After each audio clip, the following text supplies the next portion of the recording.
Welcome back, Defenders. Today we're going to start by following up on the anti-corruption law. This has been the top story in Ukraine for the last week. Ukrainians take to the streets for the fourth day as Zelensky backtracks on anti-corruption law.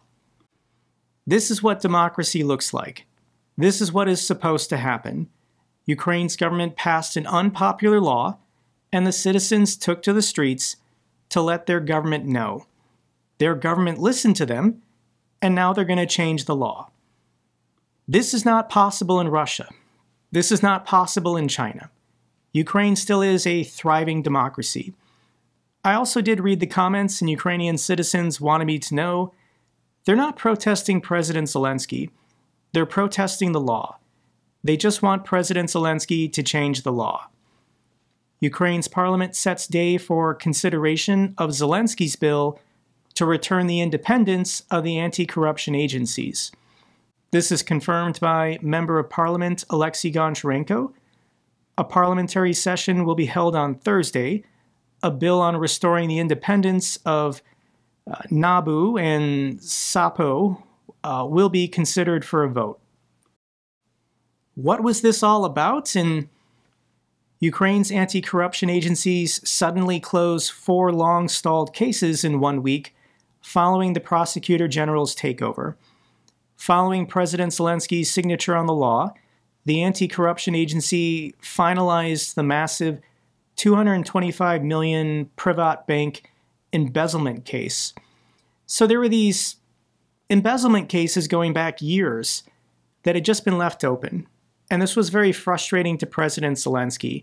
He wanted some kind of conclusion and people held accountable. There are Ukrainian oligarchs who fled the country in 2014, fled the country in 2022. They stole hundreds of millions of dollars, and these agencies weren't pursuing those cases. They were just leaving them open indefinitely. So Zelensky was frustrated about this. Zelensky's new anti-corruption bill includes polygraph tests for officials with ties to Russia. Zelensky said the tests would be done every 2 years to help protect anti-corruption agencies from possible Russian influence. Zelensky is sticking with this point that potentially these anti-corruption agencies were corrupted by the Russians. Anyone who has access to state secrets, and this includes not only the NABU and SAPO, but also the SBI and the National Police, must undergo lie detector tests. These must be regular checks. The bill also contains provisions to prevent various abuses. The text of the bill was discussed with partners, law enforcement agencies, representatives. There were also many proposals from partners in the European Union as well as Great Britain. I instructed government officials to present the bill and engage all necessary capabilities. And of course, it is important that Ukrainians are responding with such dignity to everything that's happening. Okay, well, the bill will be introduced on Thursday, and hopefully it passes and these agencies can get their independence back and function as normal. In the meantime, the war continues. The nightly attacks, both drones and missiles. These blue are ballistic missiles. And Russia has a new favorite target. 7th epicenter store destroyed in latest Russian missile strike on Kamiansk. No employees were hurt in the attack. But these are public markets. Epicenter and hypermarkets. Hypermarket is like a Home Depot or a Lowe's. Russia is deliberately using ballistic missiles to blow up markets and home repair stores so that Ukrainians can't repair their homes. This is terrorism against the civilian population, and the goal is simply depopulation. Make cities unlivable so that Ukrainians just leave. They either go west or they flee as refugees to the European Union. Russia just wants to empty out the entire country so they can take the land for themselves. This war has only ever been a simple land grab for empire. Ukraine wants 10 new Patriots, but only 3 have been secured. There's a lot of conflicting information about these Patriots. I'm reading reports that some have already arrived, whereas some will take 6 months or even years. But Zelensky said, "I have officially received confirmation from Germany for 2 systems and from Norway for 1. Thank you so much to the Germans and the Norwegians. Are these Patriot systems in the country or on the way?" And it's really confusing. I'm seeing reports that stuff has been delivered and stuff is going to take years. I can't get clarity on this issue. Germany, however, is sending Ukraine their 8th IRIS-T air defense system. The IRIS-T is fantastic. It might not be good enough to shoot down a hypersonic Kinzhal, but it can get everything else. Thank you so much to the Germans. You've been incredible. Ukraine is also exploring the possibility of using lasers. There are systems used in the United States military, I think as well as Israel, in which lasers are used to shoot down these Shahed drones. Each shot of the laser would cost less than $10. However, there are limitations.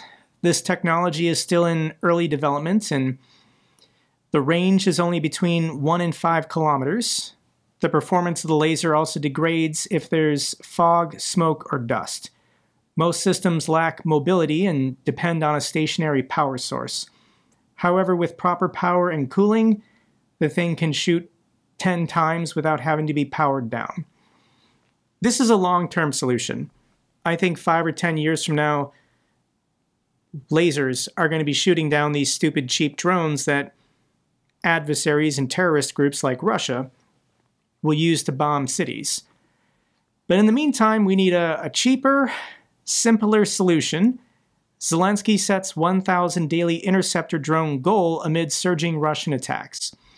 We have a video of one of these newly developed interceptor drones taking down a Russian Lancet drone. We don't have video of an interceptor going after a Shahed because those are always in the dark at night. But this was a Lancet that was taken down during the day. I can't play the audio because they put copyrighted music over the video, but this is a Russian Lancet being intercepted and destroyed by one of these interceptor drones. These per unit cost is about $1,000 versus a Russian Shahed costing more than $30,000. This is a winning proposal, and Zelensky visited the interceptor drone factory. This is what the inside of the factory looks like, and this is what Zelensky has to say. Today I spoke with the manufacturers of the interceptor drones. I visited the facility, thanked the team, and saw firsthand how protection for our cities and villages, for our people, is being produced. Ukraine knows how to create outstanding things and maintain its technological leadership in saving lives. He then says the goal is for this factory to produce 1,000 a day.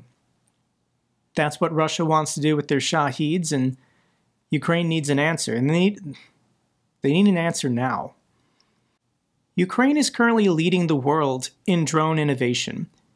Every other military in the world is currently behind Ukraine in developing this technology.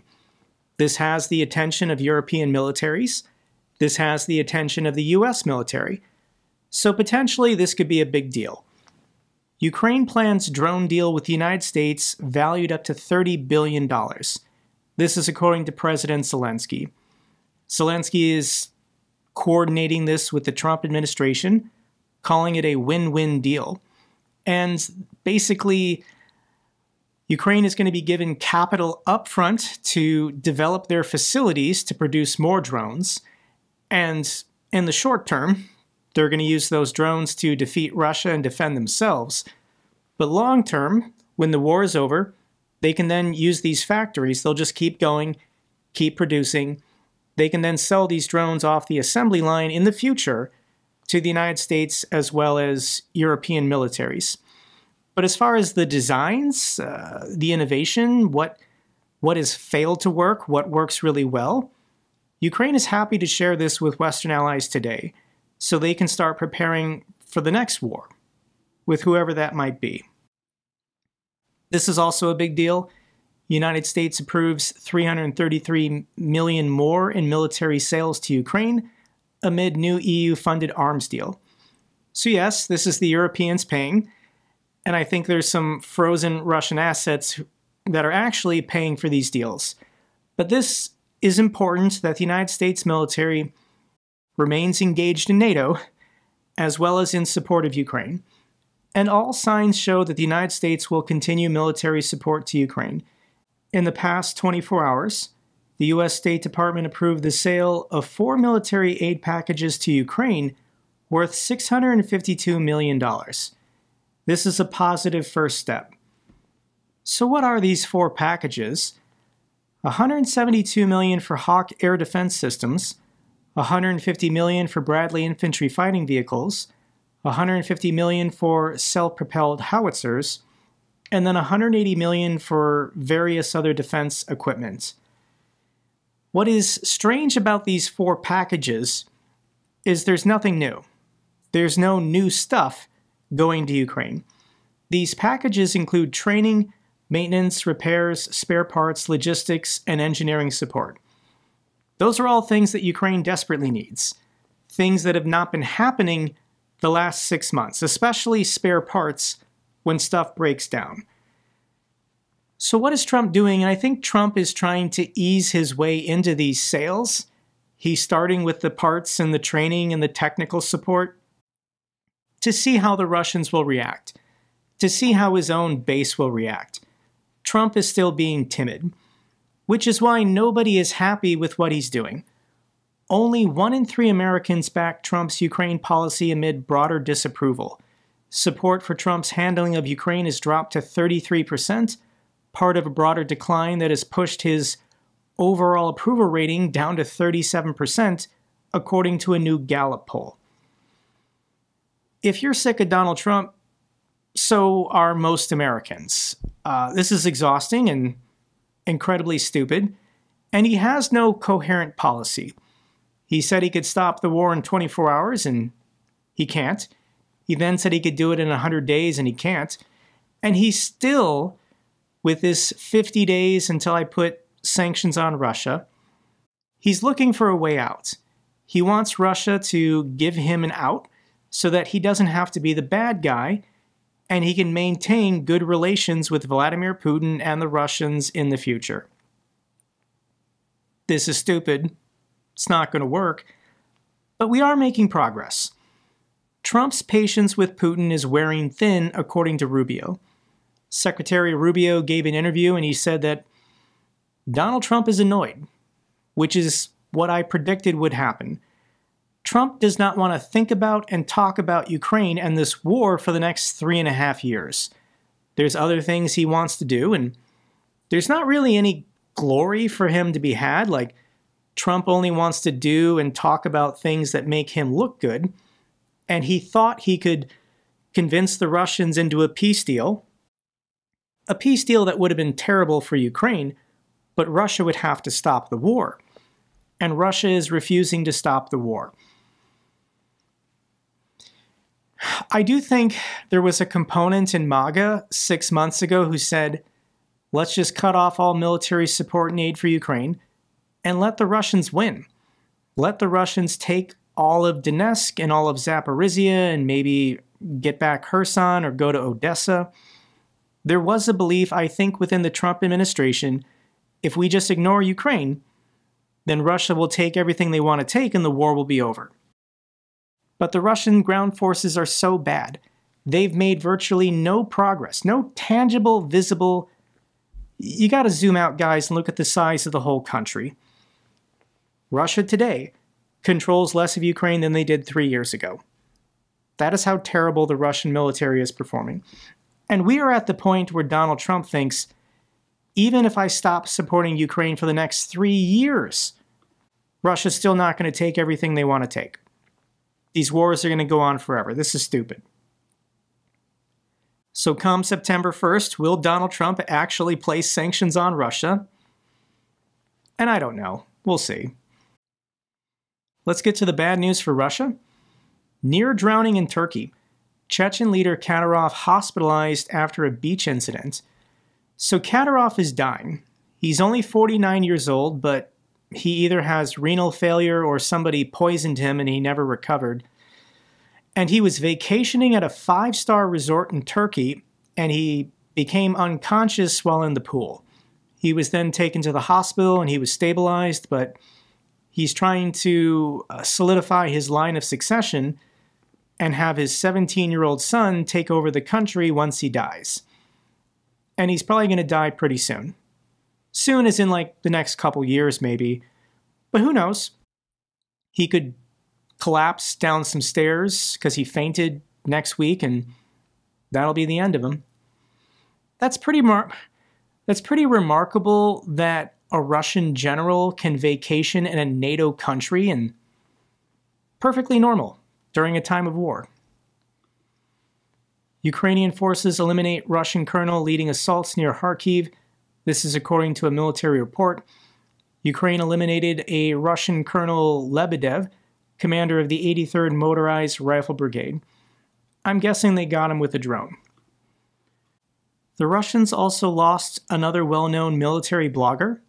This man right here is Andrei Filatov, and he was near Pokrovsk riding a motorcycle when a Ukrainian FPV almost killed him. This is the last video anyone has of him. He went missing. Russians found his motorcycle, they found his equipment, they found his camera, but they're saying they didn't find a body. It's been a couple days and nobody knows where he is, and he's presumed dead at this point. Resistance inside Russia is growing. Su-27 jet set alight in Krasnodar Krai. This is a military airfield that is only used for training. Only cadets fly in and out of here. And somebody at this airbase set a Russian Su-27 on fire and then posted the video online. Russia lost another plane. I'll link it down below. Ukrainian drones reportedly hit Russian military electronics plant under international sanctions in Stavropol. There's a video of a Ukrainian drone slamming into the building. I'll link it down below if you want to see it. Drone attacks span 10 Russian oblasts as Azot plant targeted for the second time. This is a plant that produces explosives for the Russian military, and it's on fire in the distance. I'll link the video down below if you want to see it. Let's get to the economic news, and things over the next 6 months are going to accelerate. Things in Russia are getting very bad. Russian central bank lowers interest rate from 20% to 18%. You don't normally lower interest rates when inflation is still going up, but because the economy is doing so bad and Putin is pressuring the central bank to do this, yes, Russia's central bank lowered it to 18%, not because things concerning inflation are getting better, but because the economy is doing so poorly. These headlines are every day now. Russia set to restrict gasoline exports for 2 months because the price of gasoline and fuel keeps going up domestically. This is very upsetting for Russians, so the Kremlin has done this in the past. They've halted the export of gasoline in order to help maintain domestic prices. But if you're not exporting, you're not making a profit. You need to export to outside consumers for the Russian state to make money. Russian automakers shift to a 4-day work week amid a market slump. 2 of Russia's largest automakers have announced plans to move employees to 4-day work weeks as the country's auto industry grapples with a sharp downturn. How bad is it? The company projects a 25% drop in sales year over year. It's pretty bad. Russian steelmakers report sharp decline in profits. How bad? Revenues fell by 1/3 year over year. 1/3?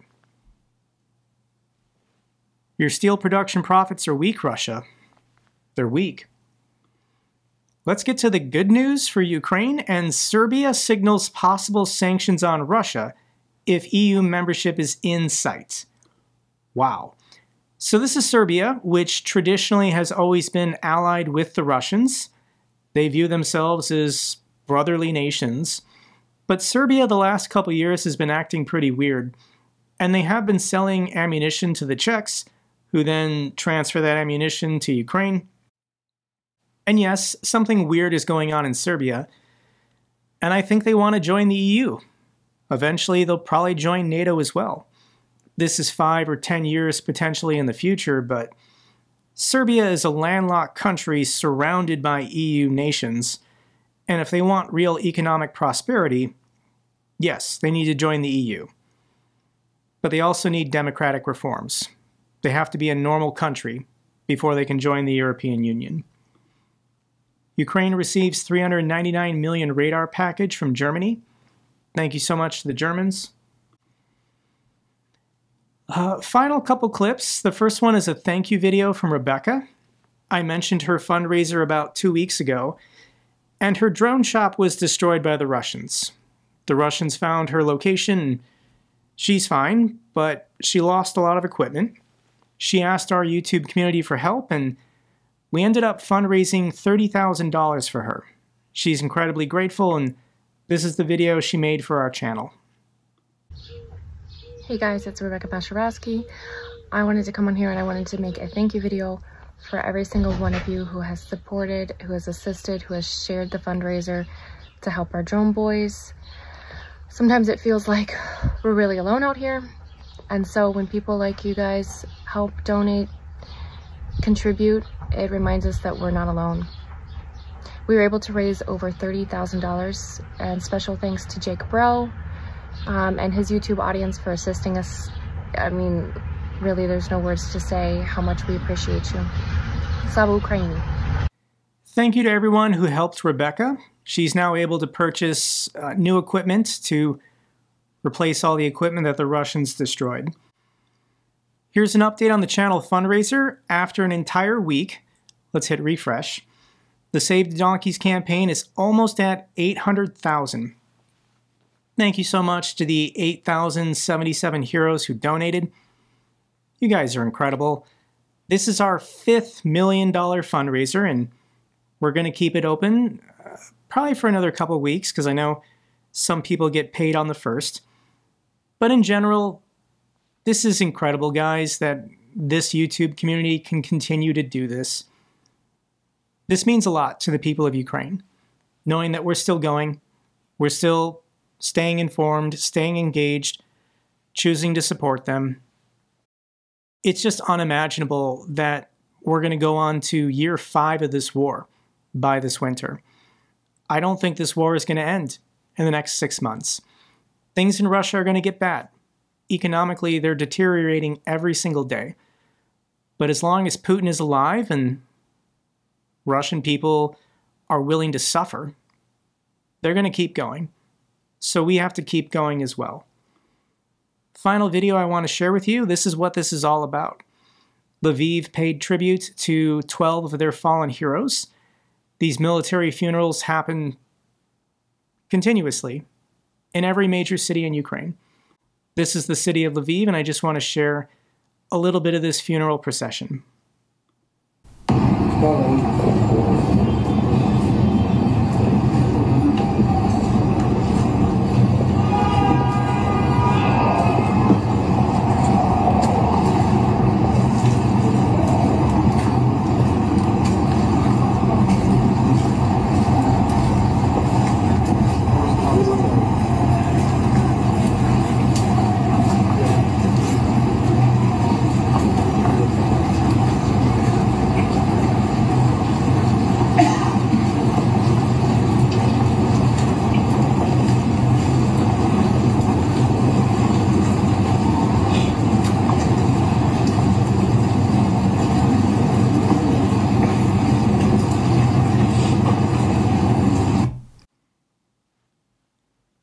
Freedom and democracy are worth fighting for.